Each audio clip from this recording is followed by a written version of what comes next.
मेवाड़ के वीर योद्धा महाराणा प्रताप का नाम इतिहास के पन्नों में स्वर्णिम अक्षरों में अंकित है। उनका जीवन संघर्ष, त्याग और देशभक्ति की एक अद्वितीय मिसाल है।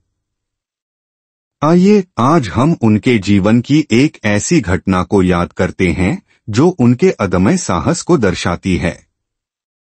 सन 1576 का वर्ष था। मुगल सम्राट अकबर ने मेवाड़ को अपने अधीन करने के लिए सेनापति मानसिंह के नेतृत्व में विशाल सेना भेजी।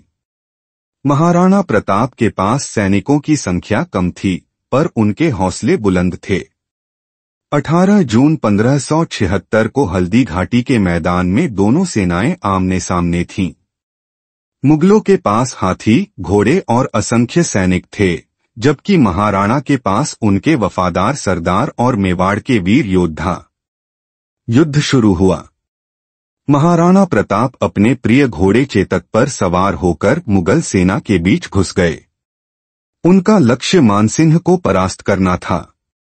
चेतक ने अद्भुत वीरता दिखाई और महाराणा ने अपने भाले से कई मुगल सैनिकों को धराशायी कर दिया। तभी एक विशाल मुगल हाथी ने चेतक पर हमला कर दिया।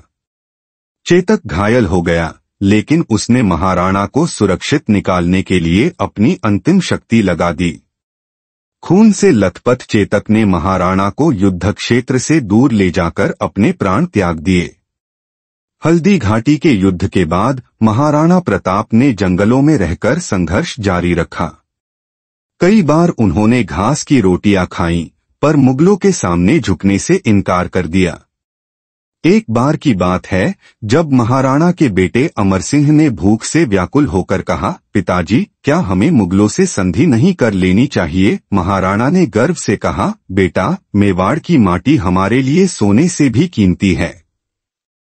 भूखे रह लेंगे पर अपनी आन बान शान नहीं बेचेंगे। कई वर्षों के संघर्ष के बाद महाराणा प्रताप ने मुगलों से अपने कई किले वापस छीन लिए। उनकी वीरता के आगे अकबर भी उनका सम्मान करने लगा। 19 जनवरी 1597 को महाराणा प्रताप ने अंतिम सांस ली, लेकिन उनकी वीरता की कहानी आज भी हर भारतीय के दिल में जिंदा है।